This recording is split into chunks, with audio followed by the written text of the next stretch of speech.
Rocky Shaw here with Chris Kamikaze. We're going to get right into the meat of Chris Kamikaze has made a lot of decisions here recently, and I want to get straight to the point with those. So again, 12 gauge uncut, Chris Kamikaze. Chris Kamikaze, thank you for coming to the podcast. I appreciate your time. Guys, I know this may or may not be something you want to see. Some of you wanted to talk to this man. Some of you have a lot to say to this man. I'll tell you, for one, I've got a lot of questions I want you to answer. So let's start off with, before we get anywhere else, Chris Kamikaze, it's been about, correct me if I'm wrong, about 2 years since your return. Since your return, you have undoubtedly, whether we have personal issues and what I think about you as a man, I'm going to set that aside right now. As far as these last 2 years, professionally, in the ring ability, probably one of the top 5 performers in Georgia, I would say easily. I don't really care about the top 10 list myself. There's a 12 gauge list, and I'm going to put you in that top 5, to be honest. Now, would I still kick you in the face if I had the opportunity in the ring? Hell yes. So tell me a little bit about that time away from the ring. 18 years, right? Yeah. Yeah? So what happened to Chris Kamikaze? Why did he leave the ring when he was probably right now to this day would be working on the WWE or an AEW program if he was still here? You said a lot right there, Rocky, and I'm going to circle back to a couple of things that you brought up originally. You said people may or may not want to see. Let me go ahead and set the record straight. Everybody wants to see and hear what I have to say.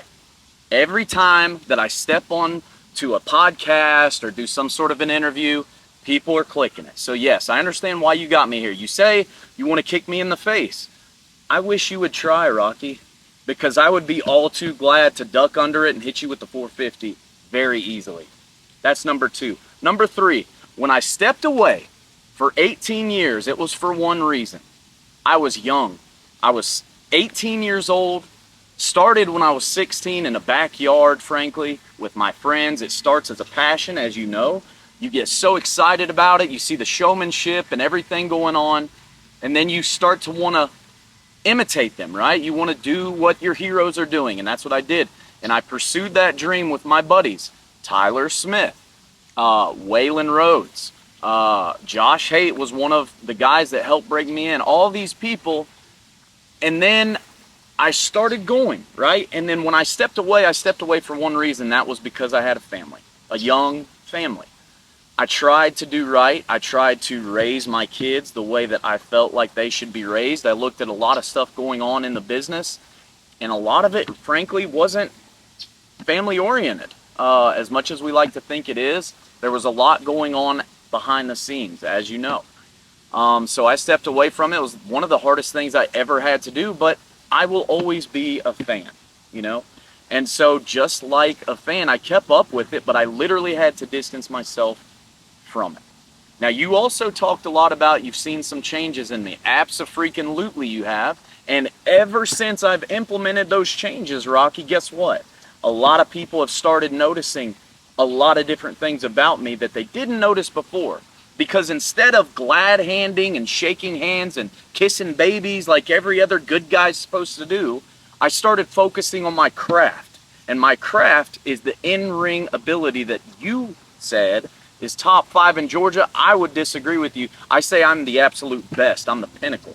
And that's not an arrogance, Rocky. That's just the confidence that I carry. Because when I stepped back into the ring for the first time, I wasn't confident, believe you and me, and you were there when I did. And when I did that, and I stepped foot and I took that first back bump, I thought to myself, can I still do this? Fast forward nearly 2 years later to today, abso-freaking-lutely. Not only can I do it, but I can do it on a level that most people can't. Okay, I would agree with that. That was a good rewind now, but you did mention, big word there for all of us, a hot topic right now, is fans. That the fans were important to you. Now, I'm going to go back about 2 weeks ago in the show. and I see you berating and running kids out of the ring, telling them to buy your stuff, and I don't know, did you call them brats? Was that the term I heard? I don't remember. Okay. Okay. So Ugly little children, yes. okay. Gotcha. So you're telling me these fans are important to you, but they're brats. Oh, they were. You Were. used a key word there too, and it was were important. And let me tell you what happened, Rocky, for me. When I was so focused on trying to win over the people, trying to be that good guy that they could say, "Go, Chris, go," and all those silly little sayings that they like to do, I was losing. I was so focused on being an entertainer to them, to being cheered, that I lost sight of what really mattered, because how many times have I came this close only to fall short of that KLT Heavyweight Championship? Now you fast forward and you bring it home. September 30th, I have another shot. Lamar Phillips, KLT Heavyweight Champion. He has been an absolute monster, no doubt about it. But you know what happens when a monster gets hit in the face with a chair, Rocky? He goes down. Then you have Zach Mosley. Oh boy, do Zach Mosley and myself have some history together. Goes all the way back to last year of Superstars, when I ran him out of the town because he didn't want none after he saw the promo that I cut on him and his little buddies. That's the kind of weight that I carry, Rocky. Now, he came back, full circle, he came back, and he had, not gonna lie, one of the most impressive ovations that I've heard from that crowd when he stepped foot out of that curtain. I mean, the entrance video was going on, and Zach Mosley pops up, and you heard an eruption from those people that I haven't heard in a long time. He is over with the people. Unfortunately for him, he's not facing the Chris Kamikaze from last year. He's facing the Anomaly. And there's only one Anomaly. And that's me. Okay. Well, it's funny. You go back to Superstars, and you know, Zach has, there was two contributing factors to him leaving that night. One, you claim, is the promo that you cut on him.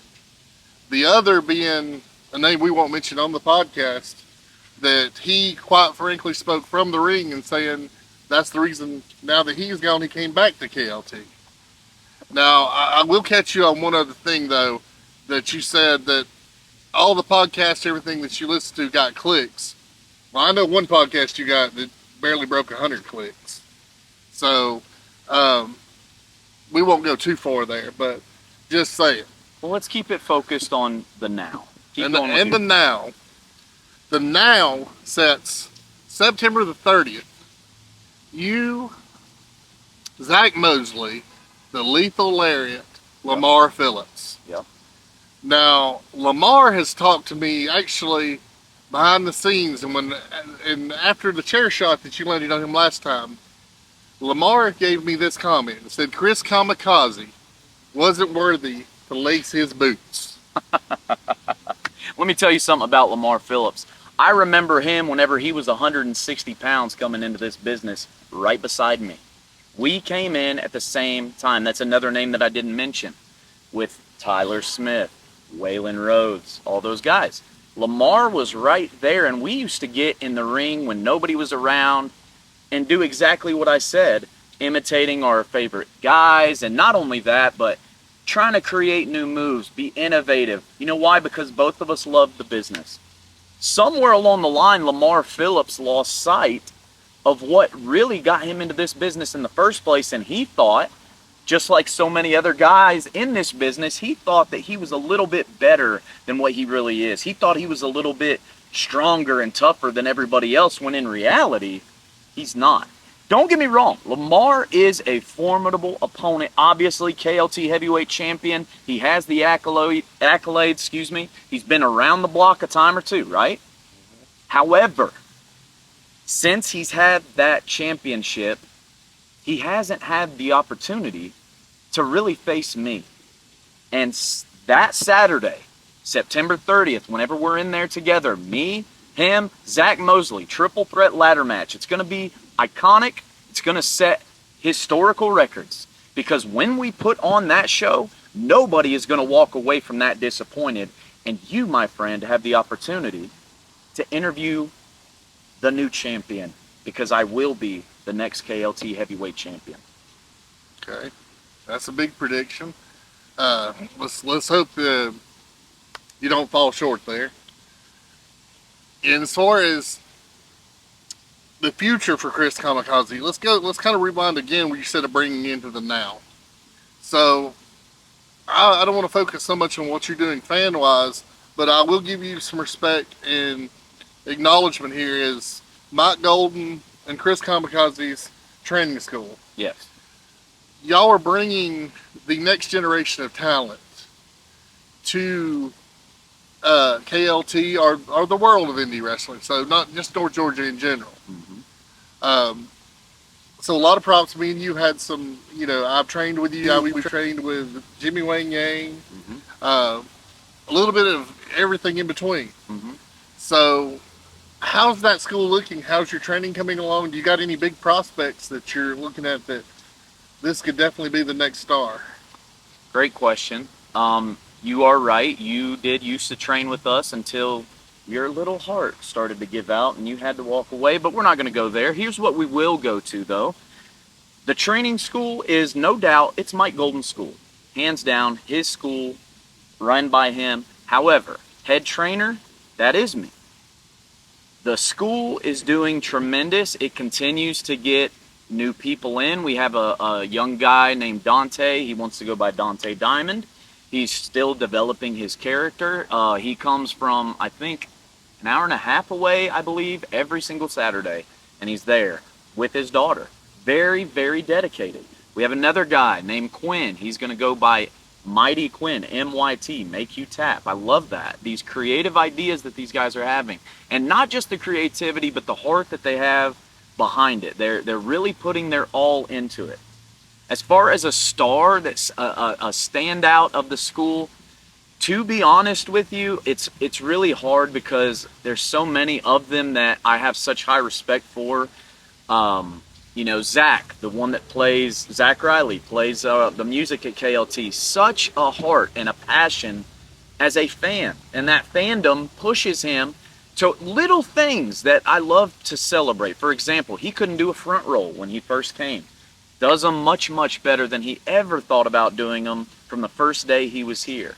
We have Jonathan. He is part of the school, the Golden Boys, the Silverback. He's doing tremendous things. Very strong, listens very well, doing great. As far as if I had to pick a standout, I would have to say it's the Dean of Wrestling, Cody McHale. I think he's going to go far. I think he has the potential to do really anything he wants to do. Athleticism, his character work, he listens well, and he's humble. He does it the right way. But that's not to take away from any other trainee, because all of them are doing tremendous things. I want to say that. And Mike Golden, it will always be Mike Golden's school. The Golden Boys, it's his school. Nothing but respect for Mike Golden. He actually, believe it or not, helped train me whenever I first came in the business. That's how long he's been doing it. So a lot of respect there. The training is moving on, and these guys are starting to take spots and positions in bookings across North Georgia. Chris Kamikaze has moved across North Georgia as well. Names like Deep South, I believe. Well, Pro South. Pro South, that's in Alabama. Pro South. So Deep South, not yet. Let me ask you, since I actually stumbled on that right now. Skrilla the Great has just recently been crowned the first champion of Deep South Wrestling since 2007. Yep. So we're talking about history in the making. I was there to witness it that night. You got any thoughts or any words for Skrilla from Chris Kamikaze? I am so glad that you asked me this question. I have a respect for anybody that gets into that ring, okay? I want to make that very clear. Skrilla, I don't like you. And frankly, I think you're overrated. You want to talk about a shoot, Rocky? Let's shoot. I think you're overrated, overhyped, and a lot of the reasons that you're getting a lot of these accolades and things handed to you is because, well, let's just say you're what they want to put in front of the camera. I will beat you any day of the week.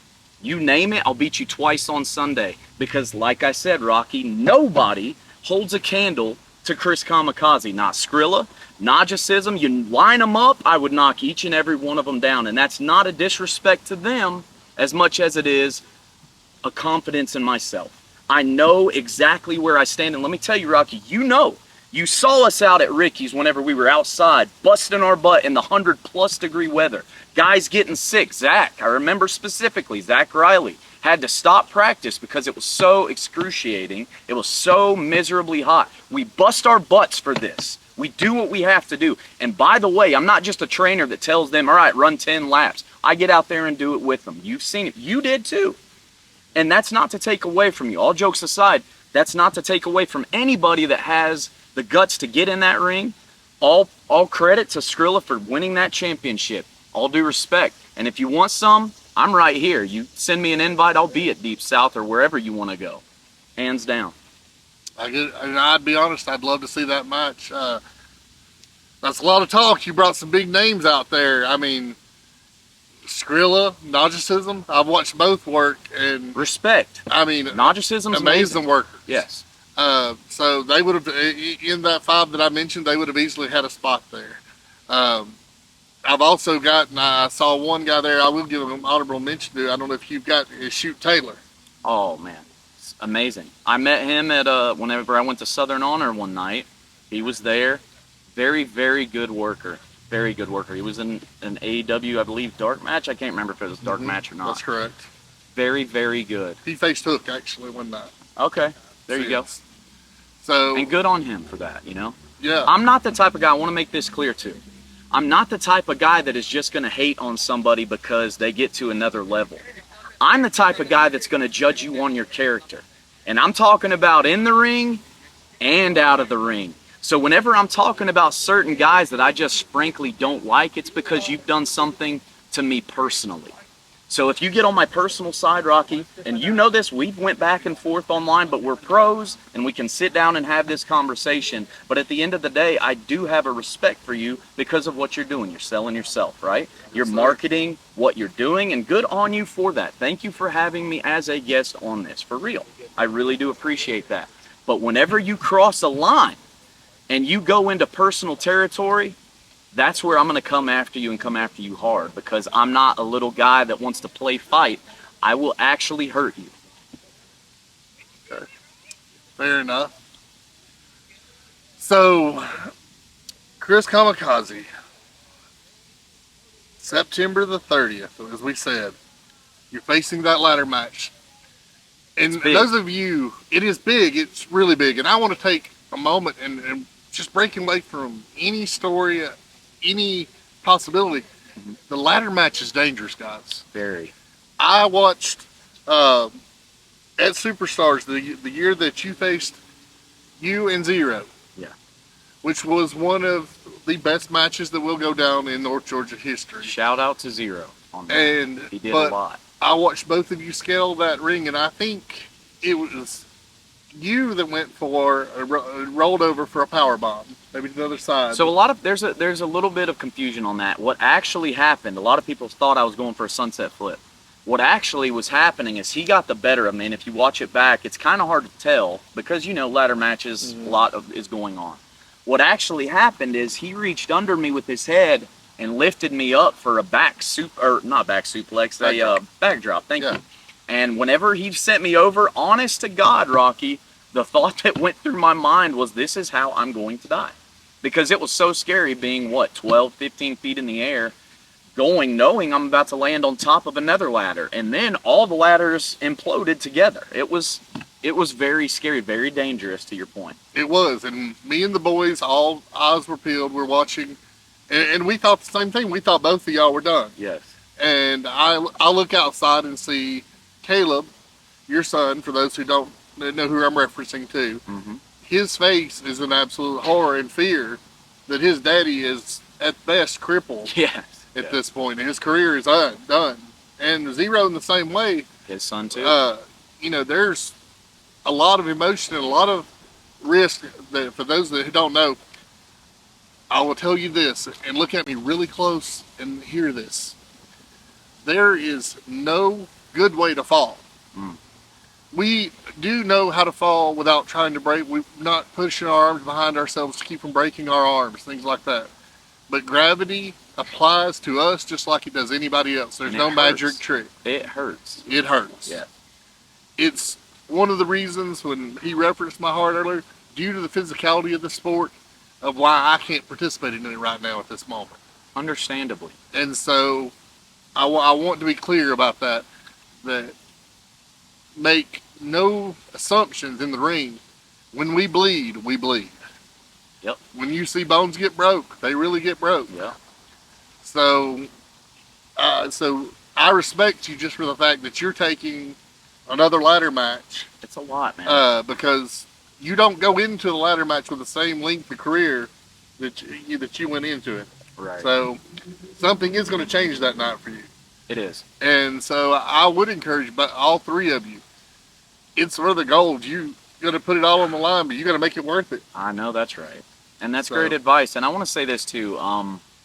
To circle back, kind of, and piggyback off of what you're saying. Pro wrestling, people can say whatever they want to about it. It's funny that the same people that love to talk trash about it are the same ones that if you were to invite them inside the ring, they would never do it. And do you know why? Because it actually takes a very special and tough individual to step through those ropes and do what we do. Not anybody can do it. Don't get me wrong, you have these shows where just anybody tries to do it, but you can tell the ones that are stepping in for the first time all month inside the ring and putting on I would very loosely call them pro wrestling show, versus somebody that literally eats, breathes, sleeps this business. And there are a very select few guys that I would put in that category that literally this is their life. And I am one of them, And so with that said, I have to shout out too, because I saw your the podcast that you did with Chris Gaines. Fantastic job. I thought both of you did awesome on that. It was very good. If you haven't seen it, go and watch it because it's very, very enlightening. He shouted out a couple guys from his past. He named me whenever he used to watch me at Dillard's. I specifically remember you, Chris. Whenever I would get on, and my little thing at the time, my little taunt was pat the chest twice and put your arms out to the side. And I don't know why I remember this. I really don't, Rocky. But I specifically remember locking eyes at one point with him. Little bright-eyed Chris Gaines. Oh my gosh, that's Chris Kamikaze doing it. And that's why you do it. Because guess what? He ended up wanting to be a pro wrestler too. He stepped inside the ropes. He said Simon's sermon. He said, what do I have to work on? And Simon said, everything. That's a real honest answer, but I know what he meant by that, right? Yeah. He meant that he had a lot of work to do because it takes a lot of work to be good at this. Not just anybody can step in and be great, right? Just like anything. Correct. So, sorry to go on that tangent. Absolutely, that's good stuff. And I agree with you. And piggybacking off that, those who don't, with me and Chris, when we started training together from the beginning, and I've had those same moments, even though I know we're on different sides of the fence right now sometimes. We had that moment with us, I would say, going back to,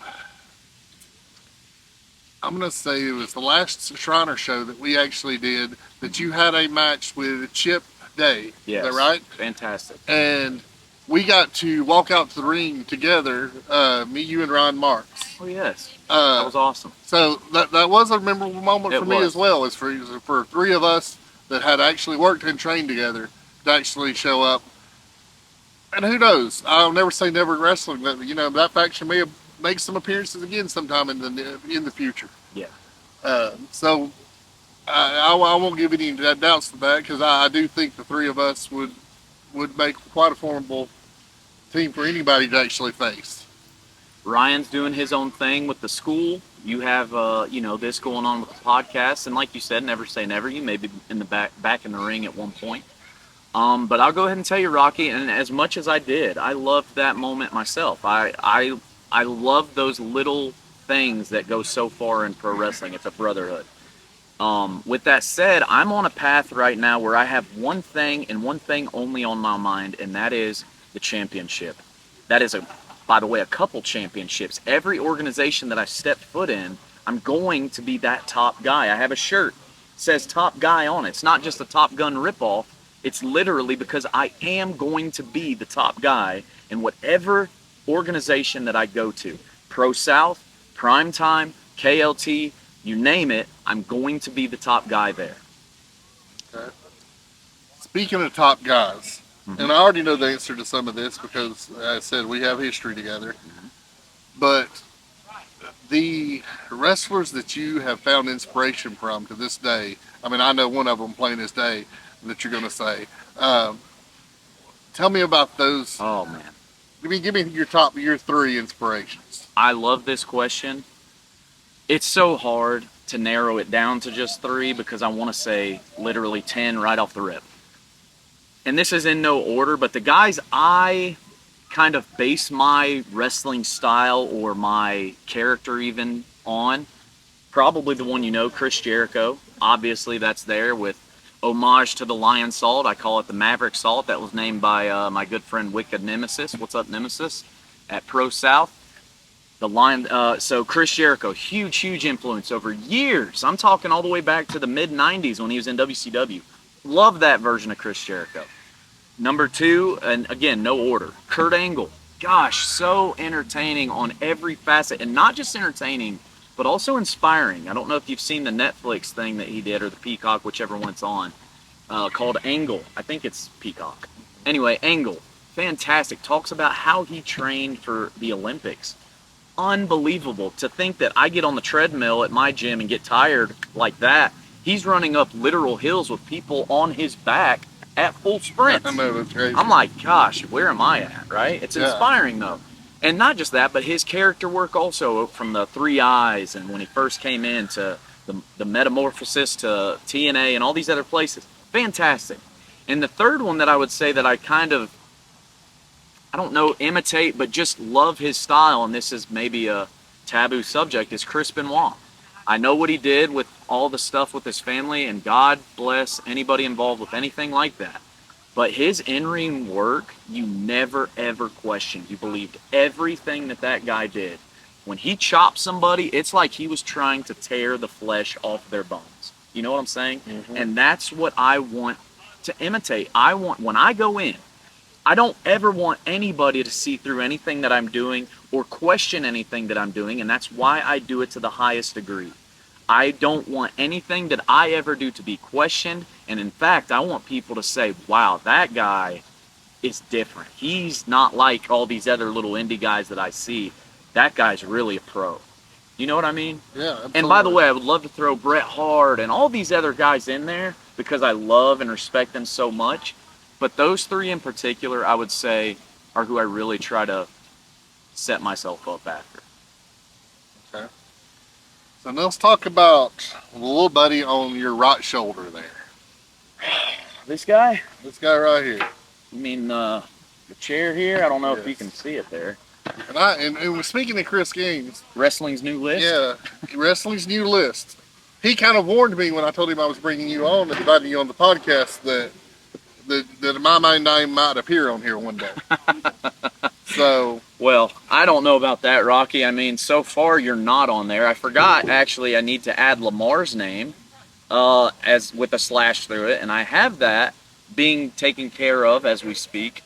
But the other name that I am going to be putting on here for sure is that Zach Mosley, because Zach and I, as you know, had that interaction at the end of not this past show, but the one before that, where Zach came back.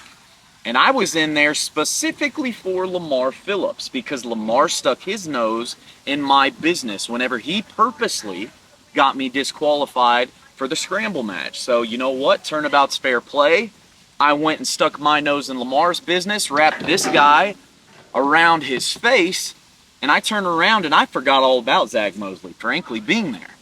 And so when I saw him and his little fist was balled up, I was like, oh yeah, I got one for you, buddy. And I swung at him and he ducked. And he got the best of me. And touche, you did get the best of me, Zach.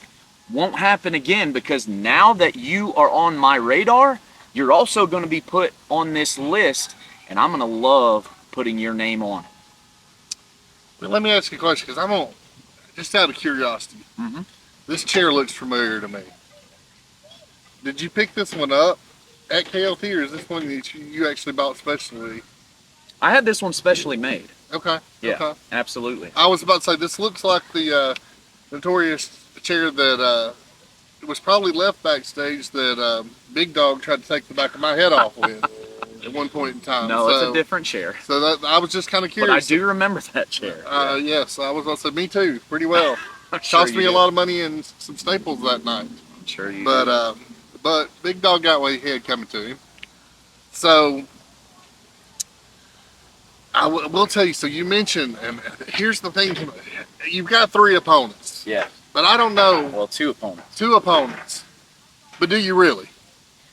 And when I can question that, when you say Zach Mosley, Mm-hmm. the exotic youth is never far behind on this subject. So you've got Pepper Bottom and Bryce that are also not fans of Chris Kamikaze. Mm-hmm. So if you thought about, in the back of your head, September the 30th, those guys being around, because if you took that into an equation, that you might have to factor in more than one obstacle to get to that title, besides the ladder. It's a great point. To be honest with you, I haven't given it much thought, but don't think that I haven't had that thought cross my mind. But I'm not going to speak too much to Exotic Youth as much as I will Zach, because Zach is the one that hit me whenever he hit me 2 shows ago. The other thing I want to say is, let's not forget about James Hardy on the outside with Lamar. So there's a lot of outside factors, and let's also not forget the main factor of the ladder. So there's a lot playing into this match. We talked about how dangerous it is. We talked about how anything can happen, and all those things, by the way, very true.